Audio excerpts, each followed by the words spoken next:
Questions हैं जो 100% sure हैं एग्जाम में आएंगे ही आएंगे। इस बार ज्यादा चांसेस हैं कि आपको लिस्ट ऑफ हेडिंग्स आएंगे ही आएंगे। तो अगर आपका ये वाला एरिया आपने स्ट्रॉन्ग कर लिया, चाहे आप एकेडमिक हो चाहे आप general training, so list of headings एक ऐसे क्वेश्चंस हैं जो 100% श्योर हैं एग्जाम में आएंगे ही आएंगे। पहले मैं एग्जाम की बात करूं जो 22 फेब को हुआ था, 22 फेब में मल्टीपल चॉइस क्वेश्चंस आए थे जीटी वालों को भी, लेकिन इस बार ज्यादा चांसेस हैं कि आपको लिस्ट ऑफ हेडिंग्स आएंगे ही आएंगे। एंड ये आपको कम से कम 6 से 7 आपको लिस्ट ऑफ हेडिंग्स आनी है। तो अगर आपका ये वाला एरिया आपने स्ट्रॉन्ग कर लिया, चाहे आप एकेडमिक हो चाहे आप जनरल ट्रेनिंग हो, ये रीडिंग्स दोनों के लिए हैं, तो इस वीडियो को जरूर देखना आप, अगर आपने भी एग्जाम को बुक किया हुआ है तो। विदाउट वेस्टिंग टाइम मैं आज का क्रैश कोर्स की वीडियो 1 को अगेन शुरू करने वाली हूं for 8 March IELTS exam preparation. So if you are new to my channel, do like, share and subscribe my channel for more daily upcoming videos and live crash course on my YouTube channel exclusively free. तो एक बार list of headings को आपने थोड़ा सा read out करके ना categorise करने की कोशिश करनी होती है। किस तरीके से? अब यहाँ पर आपके पास लिखा हुआ है and increasing divergence of attitudes, मतलब यहाँ पे हमारे पास दो वर्ड्स कॉमन है, डाइवर्जेंस है एंड एटीट्यूड्स है।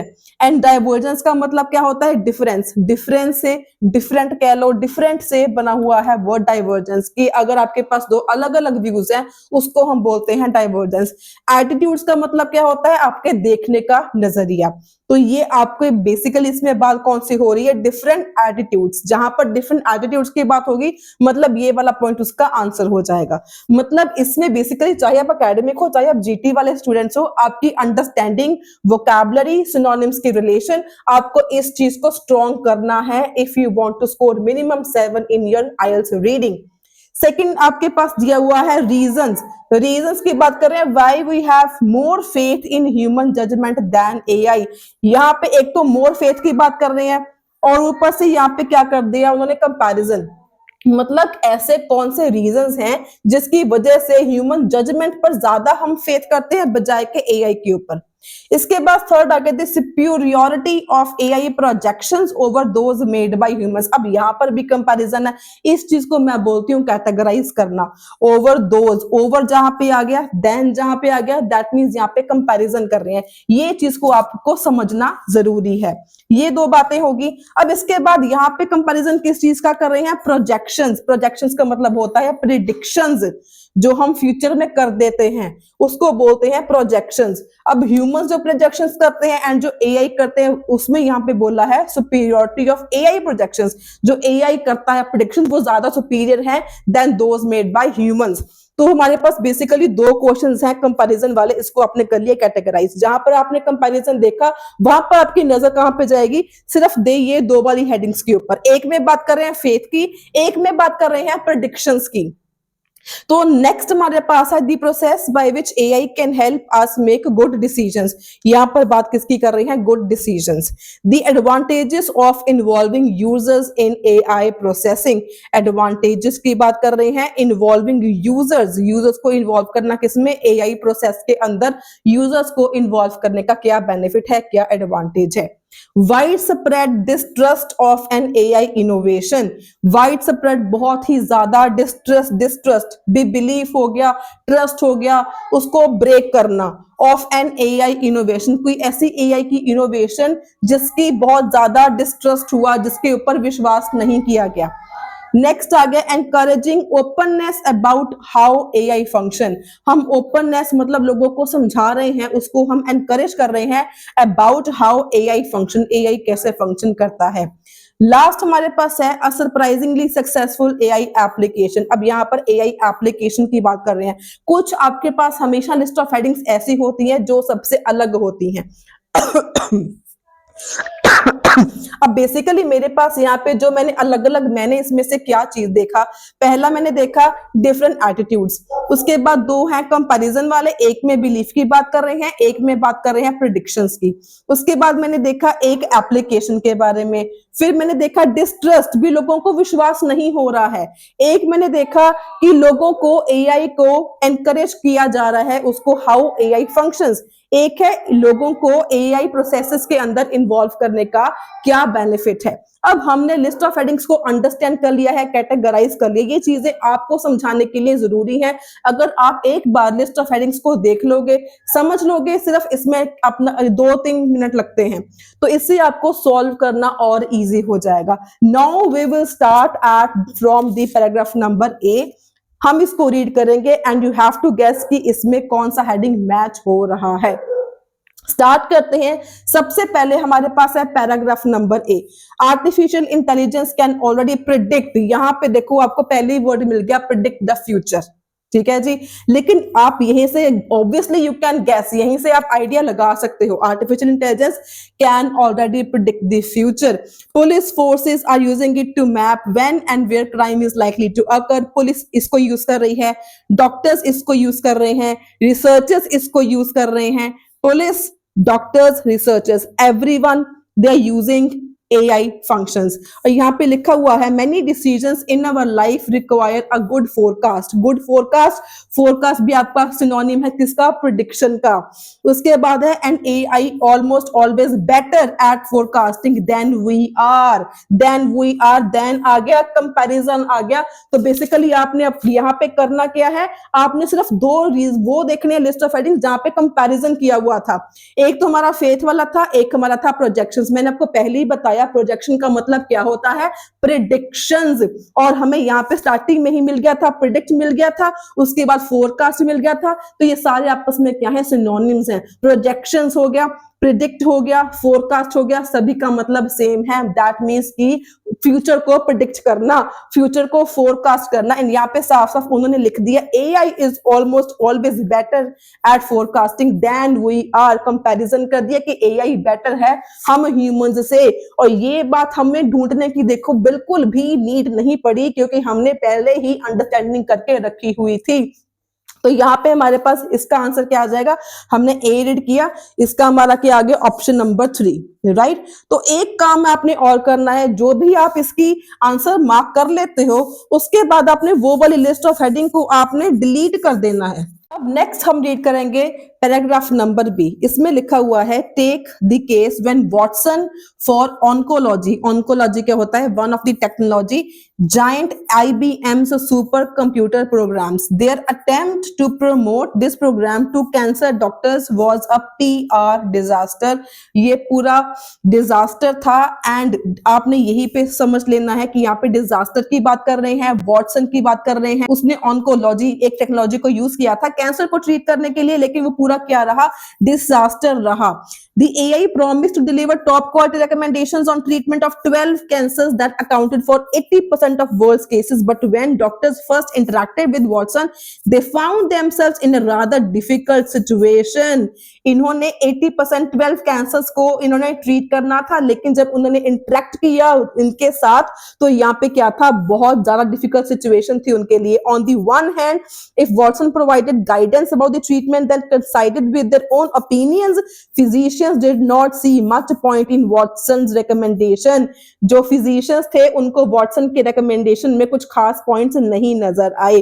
तो यहाँ पे इसके आगे, यहाँ पे एंडिंग पे बात क्या कर रहे हैं, कॉन्सिक्वेंटली आ गया। ऊपर से अगर आपने क्या करना होता है, बेसिकली आपने ना ऊपर से जनरल आइडिया लगाना होता है। अगर आप यहां तक आइडिया लगा सकते हो, यहाँ पर एक एक्सपेरिमेंट की बात कर रहे हैं कि ये कंप्लीट डिजास्टर था एंड कोई भी इस पॉइंट के साथ फेमिलियर नहीं था, इसके साथ सहमत नहीं था, ये एक डिफिकल्ट सिचुएशन थी बाकियों के लिए। तो यहाँ पे क्या था, एंडिंग में आ जाओ, consequently this has caused even more suspicion and disbelief leading to many doctors to ignore the seemingly outlandish AI recommendations and stick to their own expertise।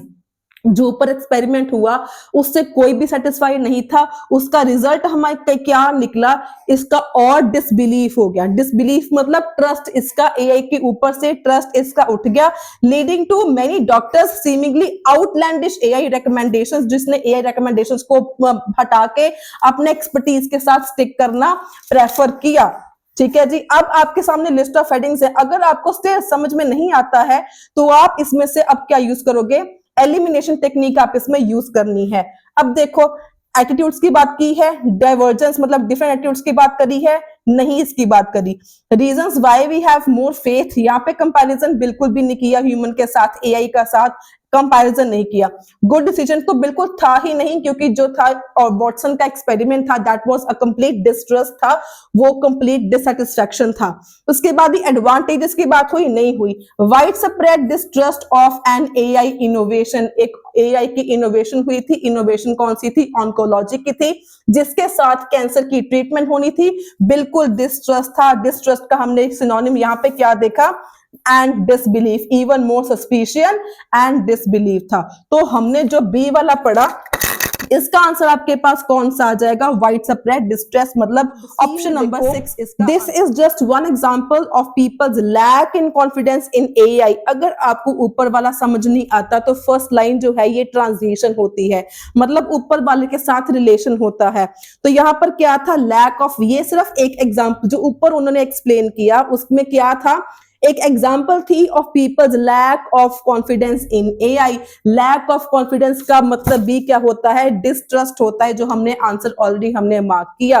तो अगर आपको पैसेज नहीं समझ में आता है ऊपर वाला, नीचे वाले की फर्स्ट लाइन, समटाइम्स ये ट्रिक है आपकी जो आप यूज कर सकते हो, इसके साथ ऊपर वाला आंसर गेस हो सकता है बहुत ही ज्यादा इजी मेथड से, जैसे हमने अभी देखा।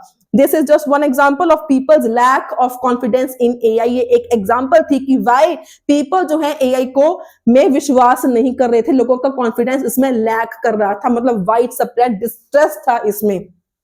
तो इसकी हेल्प से हमने ऊपर वाले का आंसर क्रॉस चेक कर लिया। इस ट्रिक को यूज करके आप भी अपना एक आंसर को और बचा सकते हो। So and their reluctance to accept what AI has to offer. Reluctance का मतलब होता है भी ना करनी, भी किसी को अगेन रिलक्टेंस का मतलब होता है कि विश्वास ना कर पाना। अगेन वोकैबुलरी बहुत इंपॉर्टेंट होती है। तो अगेन इसका मतलब सारा वही था, wide spread distrust. So trust का आगे, trust in other people is often based on our understanding of how others think and having experience in their reliability. Other people को trust हम कैसे कर सकते हैं? उनके experience के ऊपर and उनकी reliability के ऊपर। This helps create a psychological feeling of safety. ये हमें psychologically हम safety feel करते हैं अगर लोगों का experience है, लोगों के ऊपर अगर हम rely कर पाते हैं, reliability का मतलब भी विश्वास होता है, then हम people के ऊपर ट्रस्ट कर पाते हैं। अब यहीं से आप आइडिया लगा सकते हो कि इसमें क्या बात कर रहे हैं। ऊपर बोला कि लोगों का ट्रस्ट एआई में नहीं है, नीचे कह रहे कि पीपल में, हम लोगों में ट्रस्ट को कैसे बिल्ड कर सकते हैं। This helps create a psychological feeling हो गया। On the other hand, it is still fairly new and unfamiliar to most people. जो AI है वो अभी भी new है and लोगों के लिए unfamiliar है। Even if it can be technically explained, AI's decision making process is usually too difficult for most people to comprehend. जो AI का decision making का process है, it's too difficult to comprehend. comprehend का मतलब क्या होता है? understand. अगर आपको vocabulary नहीं पता, आप इसको note down कर सकते हो। too difficult जो AI का decision making का process है उसको समझना बहुत ज्यादा डिफिकल्ट है, इसमें ये बात कर रहे हैं। And interacting with someone something we don't understand can cause anxiety and give us a sense that we are losing control. and अगर हम किसी ऐसे के साथ interact कर रहे हैं जो हमें समझ नहीं सकता, जो हमें understand नहीं कर सकता, ये हमें और क्या कहता है? ये हमें इससे और anxiety होती है and give us a sense that we are losing control. इससे हमें ये फीलिंग आती है कि हम कंट्रोल जो है अपना लूज कर रहे हैं। तो बेसिकली इसमें बात कौन सी कर रहे हैं कि लोग जो हैं एआई के ऊपर ट्रस्ट की बात कर दी यहाँ पे, और एआई की बात कर रहे हैं, ऊपर ह्यूमंस की बात भी कर रहे हैं। अब लिस्ट ऑफ हेडिंग्स आपके सामने है, क्या आप बता सकते हो इसकी लिस्ट ऑफ हेडिंग इसके साथ कौन सी मैच हो रही है? बहुत ही क्लियर कट इसका आंसर है इसके साथ। इसकी कमेंट में मुझे जरूर बताना है आपको क्या लगता है इसकी लिस्ट ऑफ हेडिंग क्या है। आपके सामने लिस्ट ऑफ हेडिंग क्या है? पैसेज आपने पढ़ लिया है, अंडरस्टैंडिंग आपको हो गई होगी अभी तक आई थिंक। तो आपके सामने कीवर्ड्स हैं, मुझे कीवर्ड जरूर बताना है आपने इसका आंसर क्या लगाया और किस सिनोनिम को मैच करके आपने इसका आंसर लगाया। अब डी में हम स्टार्टिंग में बात कर रहे हैं feelings about AI run deeply. Feelings की बात कर दी।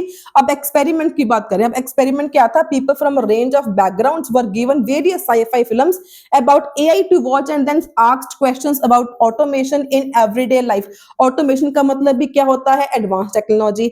AI also means advance technology. तो ये सारे सिनोनिम्स हैं, आप बहुत easily you can understand.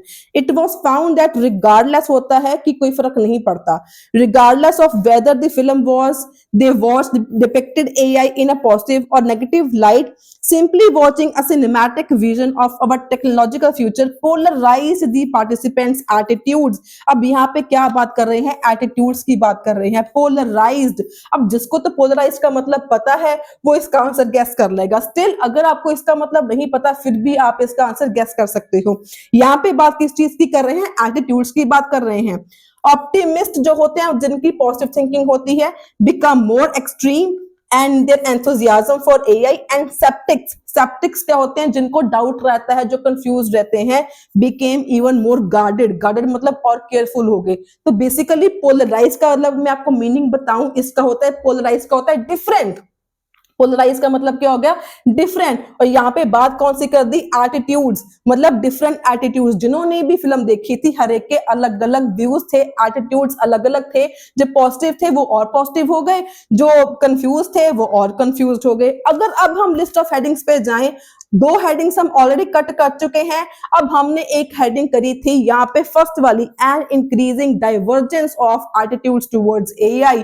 Divergence मतलब पोलराइज, एटीट्यूड्स का सेम टू सेम था, तो ये सारा बिल्कुल एज इट इज मैच कर गया।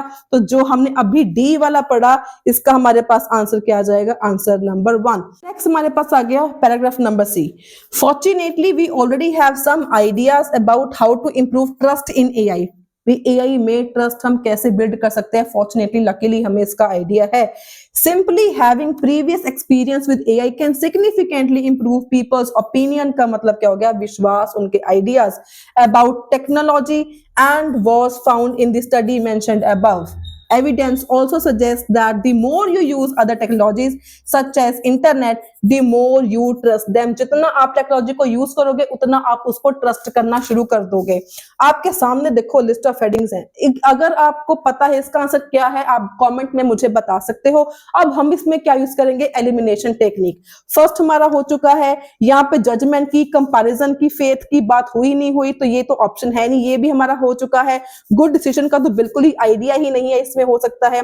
The advantages of involving users in AI, users को इन्वॉल्व करना AI की प्रोसेसेस में, इसकी बात भी नहीं हुई। एप्लीकेशन कोई है सक्सेसफुल, ये भी बात नहीं हुई, कोई ऐप की बात ही नहीं इसमें हुई। तो हमारे पास ऑप्शन कौन सा रह गया, encouraging openness about how AI function. मतलब जितना आप ज्यादा इंटरनेट को यूज करोगे उतना ज्यादा आपका ट्रस्ट बिल्ड होता रहेगा। यहाँ पे लास्ट लाइन में बहुत क्लियरली मेंशन है, एविडेंस ने क्या शो किया, the more you use AI, openness हो गया, यूज का मतलब यहाँ पे क्या हो गया, openness, you use AI such as internet, the more you trust them, उतना आप ज्यादा उसको ट्रस्ट कर पाओगे। सो यहाँ पे इसका आंसर क्या हो गया, encouraging openness about how AI functions. Function मतलब जितना आप उसको यूज करोगे उतना फेमिलियर उसका उतना होते रहोगे। सो ई का हमने जो देखा, इसका आ गया आंसर नंबर 7। Number F. अब एफ देखो, अगर हम एफ को रीड करें, इसमें क्या बात कर रहे हैं, research suggests that allowing people some control over AI decision making could also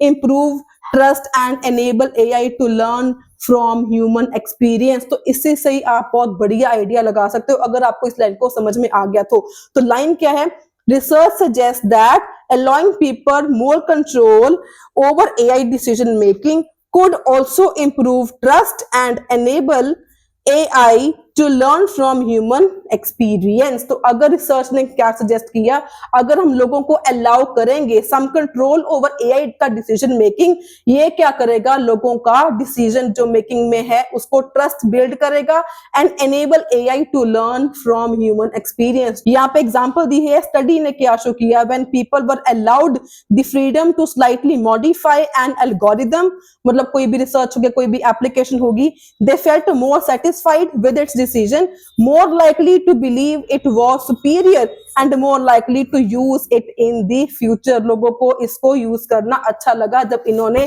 इसको यूज किया। तो अब यहाँ पे देखो आपके सामने लिस्ट ऑफ हेडिंग्स कौन कौन सी, ऐप की बात नहीं करी, गुड डिसीजन की बात नहीं करी, इसमें कंपैरिजन भी नहीं हुआ। तो रह क्या गया, advantages of involving users in AI processing. अगर हम यूजर्स को एआई में इन्वॉल्व करते हैं तो उसका क्या एडवांटेज होगा। क्या एडवांटेज होगा? They will more believe, they will have more trust in AI and more likely to use it in the future. Future में इसको और ज्यादा यूज करेंगे, ये इसका होगा एडवांटेज। तो सबसे की पॉइंट लिस्ट ऑफ हेडिंग्स का स्टार्टिंग में क्या है? सबसे पहले लिस्ट ऑफ हेडिंग्स को रीड कर लो, अंडरस्टैंड कर लो इसको एंड कैटेगराइज कर लेना चाहिए इनको, ताकि आगे जब आप इसको रीड करो तो आपको बहुत इजी तरीके से आंसर्स मिल। एंड अगर आपको इस वीडियो से कुछ सीखने को मिला हो, इसके पहले मैंने वीडियो ऑलरेडी बनाई हुई है प्रेडिक्शन की, स्पीकिंग की, लिसनिंग, रीडिंग, राइटिंग की, ये 2 वीडियोस आपके सामने, इनको जरूर देखना।